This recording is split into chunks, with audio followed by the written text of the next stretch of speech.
Hi hello ಎಲ್ಲರೂ ನಮಸ್ಕಾರ. ಎಲ್ಲರೂ ಚೆನ್ನಾಗಿದ್ರ ಅಂತ ಭಾವಿಸ್ತಾ ಇವತ್ತಿನ ವ್ಲಾಗ್ನ ಸ್ಟಾರ್ಟ್ ಮಾಡ್ತಾ ಇದ್ದೀನಿ. ಏನಪ್ಪ ವಿಡಿಯೋ ಸ್ಪೆಷಲ್ಲು ಅಂತಂದರೆ, ನೀವೆಲ್ಲ ತಮ್ಮನೆಲ್ಲ ನೋಡಿರ್ತೀರಾ ಯಾವ್ದ್ರ ಬಗ್ಗೆ ನಾನು ವಿಡಿಯೋ ಮಾಡ್ತಾ ಇದ್ದೀನಿ ಅಂತ. ಯೂಟ್ಯೂಬ್ ಬಿಗಿನರ್ಸ್ಗೆ ಹಾಗೆ ಯೂಟ್ಯೂಬ್ನ ಮಾಡಬೇಕು ಅನ್ನೋರಿಗೆ ಒಂದು 5 ಟಿಪ್ಸ್ ಹೇಳೋಣ ಅಂತ ಅಂದ್ಕೊಂಡಿದ್ದೀನಿ. ನನಗೆ ಗೊತ್ತಿರೋ ಹಾಗೆ ನನ್ನ ಅನುಭವಕ್ಕೆ ಏನು ಗೊತ್ತಿದೆ ಅನ್ನೋದ್ರ ಬಗ್ಗೆ ನಾನು ವಿಡಿಯೋ ಮಾಡೋಣ ಅಂತ ಅಂದ್ಕೊಂಡಿದ್ದೀನಿ. ಯೂಟ್ಯೂಬ್ ಬಿಗ್ನರ್ಸ್ಗೆ 5 ಟಿಪ್ಸ್ಗಳನ್ನ ಹೇಳೋಣ ಅಂತ ಅಂದ್ಕೊಂಡಿದ್ದೀನಿ. ಒಂದಾಗಿ ನೋಡೋಣ ಬನ್ನಿ ಅದು ಯಾವ್ಯಾವ ಅಂತೇಳಿ.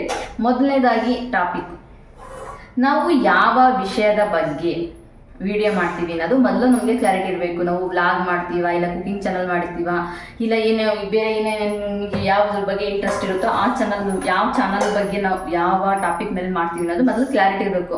ಅವರು ಅದನ್ನ ಮಾಡ್ತಾರೆ, ಇವ್ರು ಇದನ್ನ ಮಾಡ್ತಾರೆ, ಅವ್ರು ಅದನ್ನ ಹೇಳ್ತಾರೆ, ಇವ್ರು ಇದನ್ನ ಹೇಳ್ತಾರೆ ಅಂತ ನಾವು ಅವ್ರು ಹೇಳೋ ವಿಷಯ ಬಗ್ಗೆ ನಾವು ಮಾಡಕ್ಕೆ ಹೋದ್ರೆ ನಮಗೆ ಅದ್ರ ಮೇಲೆ ಇಂಟ್ರೆಸ್ಟ್ ಇರಲ್ಲ. ಸ್ವಲ್ಪ 2 ದಿನ 3 ದಿನ 2-3 ವಿಡಿಯೋ ಮಾಡ್ಬೋದು ಅದ್ರ ಬಗ್ಗೆ. ಆಮೇಲೆ ನಮಗೆ ಅದ್ರ ಮೇಲೆ ಇಂಟ್ರೆಸ್ಟೇ ಬರೋದಿಲ್ಲ. ಹಾಗಾಗಿ ನಮಗೆ ಏನು ಗೊತ್ತಿರುತ್ತೋ ಆ ವಿಷಯದ ಬಗ್ಗೆ ನಾವು ಯೂಟ್ಯೂಬ್ನ ಮಾಡಿದ್ರೆ ಒಂದು ಕಡೆವರೆಗೂ ನಾವು ಅದನ್ನ ಪಾಲಿಸ್ಕೊಂತ ಹೋಗ್ತೀವಿ. ಹಾಗಾಗಿ ವಿಷಯ ತುಂಬಾ ಇಂಪಾರ್ಟೆಂಟ್ ಆಗುತ್ತೆ. ನೆಕ್ಸ್ಟು ಎರಡನೇದು ನೋಡೋಣ, ದುಬಾರಿ ಕ್ಯಾಮರಾ ಹಾಗೆ ದುಬಾರಿ ಮೈಕ್ ಯಾವುದು ಬೇಕಾಗಿಲ್ಲ. ನಾವು ಯೂಟ್ಯೂಬ್ನ ಸ್ಟಾರ್ಟ್ ಮಾಡ್ತೀವಿ ಅಂತಂದರೆ ನಿಮ್ಮ ಕೈಯಲ್ಲಿ ಯಾವ ಫೋನ್ ಇದೆಯೋ ಆ ಫೋನ್ನೇ ಬಳಸ್ಕೊಂಡು ನೀವು ವಿಡಿಯೋ ಶೂಟ್ ಮಾಡಿ. ಈಗ ಬೇಕಾದ ಆ್ಯಪ್ಗಳು ಬಂದಾವೆ, ಆ ಬೇಕಾದ ಆ್ಯಪ್ಗಳಲ್ಲೇ ನೀವು ವಾಯ್ಸ್ ಓವರ್ ಕೊಡ್ಕೊಬೋದು ಆರಾಮ್ಸೆ. ಇಲ್ಲ ಡೈರೆಕ್ಟಾಗಾದರೂ ನೀವು ಮಾತಾಡ್ಕೊಂಡು ವಿಡಿಯೋ ಮಾಡ್ಬೋದು. ಅಂದರೆ ನಿಮಗೆ ಅಂದ್ಕೊಳ್ತಿರಲ್ಲ ನೀವು ದುಬಾರಿ ಕ್ಯಾಮ್ರಾ ಬೇಕು, ದುಬಾರಿ ಮೈಕ್ ಬೇಕು ಅಂತ. ನನ್ನ ಹತ್ರ ಯಾವುದೇ ಕ್ಯಾಮ್ರಾ ಇಲ್ಲ, ಯಾವುದೇ ಮೈಕ್ ಇಲ್ಲ, ಹಾಗೆ ಡೈರೆಕ್ಟಾಗಿ ಮಾತಾಡ್ತೀನಿ. ನನ್ನ ಕೈಯಲ್ಲಿ ಯಾವ ಮೊಬೈಲ್ ಇದೆಯೋ ಅದರಲ್ಲೇ ನಾನು ವಿಡಿಯೋ ಶೂಟ್ ಮಾಡಿ ಅಪ್ಲೋಡ್ ಮಾಡ್ತೀನಿ. ಆದರೆ ಬೆಳಕು ಮಾತ್ರ ಸ್ವಲ್ಪ ಬೇಕು. ಬೆಳಕು ಇದೆ, ನಮ್ಮ ಹತ್ರ ಅಮೌಂಟ್ ಇದೆ ಇನ್ವೆಸ್ಟ್ಮೆಂಟ್ ಮಾಡೋಕ್ಕೆ, ಸ್ವಲ್ಪ ಸಣ್ಣದಾಗಿ ಬೆಳಕು ಬೇಕು ಅನ್ನೋರಿಗೆ ನೀವು ಬೇಕಿದ್ರೆ ಸಣ್ಣದಾಗಿ ಇರೋ ನಿಮ್ಮ ಬಜೆಟಿಗೆ ತಕ್ಕಂಗೆ ನೀವು ರಿಂಗ್ ಲೈಟ್ನ ಪರ್ಚೇಸ್ ಮಾಡ್ಬೋದು. ಇಲ್ಲ ಅಂತಂದರೂ ನಿಮ್ಮ ಕೈಯಲ್ಲಿ ಯಾವ ಫೋನ್ ಇದೆಯೋ ಅದರಲ್ಲೇ ಸ್ಟಾರ್ಟ್ ಮಾಡಿ. ಆಮೇಲೆ ಕಿಟಕಿ ಬೆಳಕು ಇರುತ್ತಲ್ವಾ, ಅದರಲ್ಲೇ ನೀವು ಸ್ಟಾರ್ಟ್ ಮಾಡಿದ್ರೆ ಮುಂದೊಂದು ದಿನ ಚೆನ್ನಾಗಿ ಆದಮೇಲೆ ನೀವು ಚೆನ್ನಾಗಿ ಗ್ರೋತ್ ಆದಮೇಲೆ ಅವಾಗ ಬೇಕಿದ್ರೆ ನೀವು ಒಳ್ಳೆ ಮೈಕು ಹಾಗೆ ರಿಂಗ್ ಲೈಟು ಇನ್ನೂ ಏನೇನು ಬೇಕಾದ್ರೆ ಅದೆಲ್ಲ ತೊಗೋಬೋದು. ನಿಮಗೆ ವೀಡಿಯೋಗೆ ಏನೇನು ಬೇಕೋ ಅದೆಲ್ಲ ತೊಗೋಬೋದು. ಈಗ ಕೈಯಲ್ಲಿ ಯಾವುದಿದೆಯೋ ಅದರೆಲ್ಲ ಸ್ಟಾರ್ಟ್ ಮಾಡಿ. ನೀವು ಯೂಟ್ಯೂಬ್ನ ಸ್ಟಾರ್ಟ್ ಮಾಡಬೇಕು ಅನ್ನೋರು ನಿಮ್ಮ ಕೈಯಲ್ಲಿ ಯಾವ ಫೋನ್ ಇದೆಯೋ ಆ ಫೋನಲ್ಲೇ ಸ್ಟಾರ್ಟ್ ಮಾಡಿ. ನಿಮ್ಮನ್ನ ಯಾರು ಕೇಳೋದಿಲ್ಲ. ಇನ್ವೆಸ್ಟ್ಮೆಂಟ್ ಮಾಡೋಕ್ಕೆ ದುಡ್ಡು ಇದೆಯಪ್ಪ ನನ್ನ ಹತ್ರ ಅಂತ ಅನ್ನೋರು ಮಾತ್ರ ನಿಮ್ಗೆ ಬೇಕಾದ ಕ್ಯಾಮ್ರಾ ದುಬಾರಿ ಮೊಬೈಲ್ಗಳೆಲ್ಲ ತೊಗೊಬೋದು. ಇಲ್ಲ ಅಂತಂದ್ರೆ ನಿಮ್ಮ ಕೈಯಲ್ಲಿ ಯಾವುದಿದೆಯೋ ಅದರಲ್ಲೇ ಸ್ಟಾರ್ಟ್ ಮಾಡಿ. ಹಾಗೆ ಮೂರನೇದು ಏನಪ್ಪ ಅಂದರೆ ತಮ್ನೈಲ್ ಮತ್ತು ಟೈಟಲ್ ಕ್ಯಾಚಿಂಗ್. ಅಂದರೆ ನಾವು ಜನಕ್ಕೆ ಆಕರ್ಷಣೀಯವಾಗಿರುವ ತಮ್ನೈಲು ಹಾಗೆ ಟೈಟಲ್ ಸಹ ಆಕರ್ಷಣೆಯಾಗೇ ಇರಬೇಕು. ಹಾಗಾದರೆ ನಮ್ಮ ವಿಡಿಯೋನ ಜನ ನೋಡ್ತಾರೆ.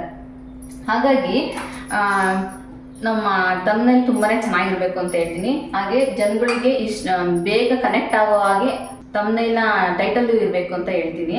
ಇದು ತುಂಬಾ ಮುಖ್ಯ. ಜನ ನೋಡಬೇಕಾದ್ರೆ ತಮ್ನೈಲು ಟೈಟಲ್ ತುಂಬಾ ಮುಖ್ಯ. ತಮ್ನೈಲಿಂದನೇ ನಮಗೆ ವ್ಯೂಸ್ ಬರೋದು. ಹಾಗಾಗಿ ತಮ್ನೈಲ್ ಮಾತ್ರ ತುಂಬಾ ಚೆನ್ನಾಗಿರಬೇಕು. ತಮ್ನೈಲು ಚೆನ್ನಾಗಿದ್ರೆ CTR ಚೆನ್ನಾಗಿರುತ್ತೆ. ಹಾಗಾಗಿ ತಮ್ನೈಲು CTR ಚೆನ್ನಾಗಿತ್ತು ಅಂದರೆ ನಮ್ಮ ಯೂಟ್ಯೂಬ್ನ ನಮ್ಮ ಚಾನಲ್ನ ರೆಕಮೆಂಡ್ ಮಾಡೋಕ್ಕೆ ಸ್ಟಾರ್ಟ್ ಮಾಡುತ್ತೆ ಯೂಟ್ಯೂಬ್. ಹಾಗಾಗಿ ತಮ್ನೈಲ್ ತುಂಬ ಚೆನ್ನಾಗಿರಬೇಕು. ಅದೊಂದು ಚೆನ್ನಾಗಿ ಮಾಡೋಕ್ಕೆ ಟ್ರೈ ಮಾಡಿ.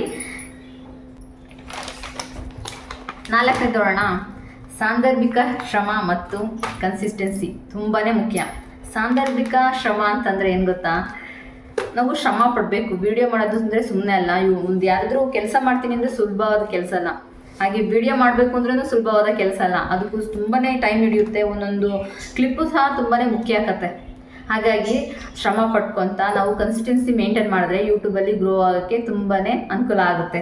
ಹಾಗಾಗಿ ಅದೊಂದು ಕನ್ಸಿಸ್ಟೆನ್ಸಿಯಾಗಿ ಇರೋದಕ್ಕೆ ಟ್ರೈ ಮಾಡಿ. ವಾರಕ್ಕೆ 2-3 ವಿಡಿಯೋ ಹಾಕೋದಕ್ಕೆ ಟ್ರೈ ಮಾಡಿ. 5ನೇದು ನೋಡೋಣ, ಆಡಿಯನ್ಸ್ ಕನೆಕ್ಷನ್ ಮತ್ತು ಫೀಡ್ಬ್ಯಾಕ್. ಏನಪ್ಪ ಇದು ಅಂತಂದರೆ, ಆಡಿಯನ್ಸ್ ಕನೆಕ್ಷನ್ ಅಂತಂದರೆ ನಾವು ಕ್ಯಾಮ್ರಾ ಮುಂದೆ ನಿಂತು ನಿಮ್ಮದೇ ಆದ ಸ್ಟೈಲ್ನಲ್ಲಿ ನೀವು ಜನರ ಹತ್ರ ಮಾತಾಡೋದು. ತುಂಬಾ ಫ್ರೆಂಡ್ಲಿಯಾಗಿ ಮಾತಾಡಿದ್ರೆ ಜನ ನಿಮಗೆ ಚೆನ್ನಾಗಿ ಕನೆಕ್ಟ್ ಆಗ್ತಾರೆ. ಹಾಗಾಗಿ ಕ್ಯಾಮ್ರಾ ಮುಂದೆ ಬಂದು ಫ್ರೆಂಡ್ಲಿಯಾಗಿ ಜನ ಮುಂದೆ ಮಾತಾಡೋದಕ್ಕೆ ಟ್ರೈ ಮಾಡಿ. ಇಲ್ಲ ಅಂತಂದರೆ ಏನೂ ಕೆಲಸ ಆಗೋದೇ ಇಲ್ಲ ನಮ್ಮದು. ಫೀಡ್ಬ್ಯಾಕ್ ಅಂತಂದರೆ ನಾವು ನಮ್ಮ ಸಬ್ಸ್ಕ್ರೈಬರ್ಗೆ, ಕಮೆಂಟ್ ಮಾಡೋರಿಗೆ ಚೆನ್ನಾಗಿ ರಿಪ್ಲೈ ಮಾಡಬೇಕು, ಅವ್ರಿಗೆ ಗೌರವಿಸ್ಬೇಕು, ಅವರ ಕಮೆಂಟ್ಗೆ ಗೌರವಿಸ್ಬೇಕು. ಇದರಿಂದ ನಮ್ಮ ವಿಡಿಯೋನ ಇನ್ನೊಂದ್ಸಲ ಅವರೇ ನೋಡ್ತಾರೆ, ಅವರೇ ತುಂಬಾನೇ ಕನೆಕ್ಟ್ ಆಗ್ತಾರೆ, ನಮಗೆ ಕಮೆಂಟ್ ಮಾಡ್ತಾರಲ್ವಾ ಅವರು. ಹಾಗಾಗಿ ಅವರ ಫೀಡ್ಬ್ಯಾಕು ತುಂಬಾ ಮುಖ್ಯ. ಅವರ ಕಮೆಂಟ್ಗಳಿಗೆ ಗೌರವಿಸಿ, ಹಾಗೆ ನಿಮ್ಮದೇ ಆದ ಸ್ಟೈಲ್ನಲ್ಲಿ ಚೆನ್ನಾಗಿ ಮಾತಾಡೋಕ್ಕೆ ಟ್ರೈ ಮಾಡಿ ಕ್ಯಾಮ್ರಾ ಮುಂದೆ ನಿಂತು ಅಂತ ಹೇಳ್ತಾ ಇವತ್ತಿನ ಪುಟ್ಟ ಬ್ಲಾಗ್ನ ಮುಗಿಸ್ತೀನಿ. ಇದೆಲ್ಲ ನಿಮಗೆ ತುಂಬ ಹೆಲ್ಪ್ಫುಲ್ ಆಗುತ್ತೆ ಅಂತ ಅನ್ಕೊತೀನಿ. ಮತ್ತೆ ಮುಂದಿನ ಬ್ಲಾಗಲ್ಲಿ ಸಿಗೋಣ ಅಂತ ಹೇಳ್ತಾ ಇವತ್ತಿನ ಬ್ಲಾಗ್ನ ಈಗ ಎಂಡ್ ಮಾಡ್ತೀನಿ. ಇಷ್ಟ ಆದರೆ ಪ್ಲೀಸ್ ಸಬ್ಸ್ಕ್ರೈಬ್ ಮಾಡಿ, ಲೈಕ್ ಮಾಡಿ, ಶೇರ್ ಮಾಡಿ, ಕಮೆಂಟ್ ಮಾಡಿ ಅಂತ ಹೇಳ್ತಾ ಇವತ್ತಿನ ಬ್ಲಾಗ್ನ ಈಗ ಎಂಡ್ ಮಾಡ್ತೀನಿ. Thank you for watching.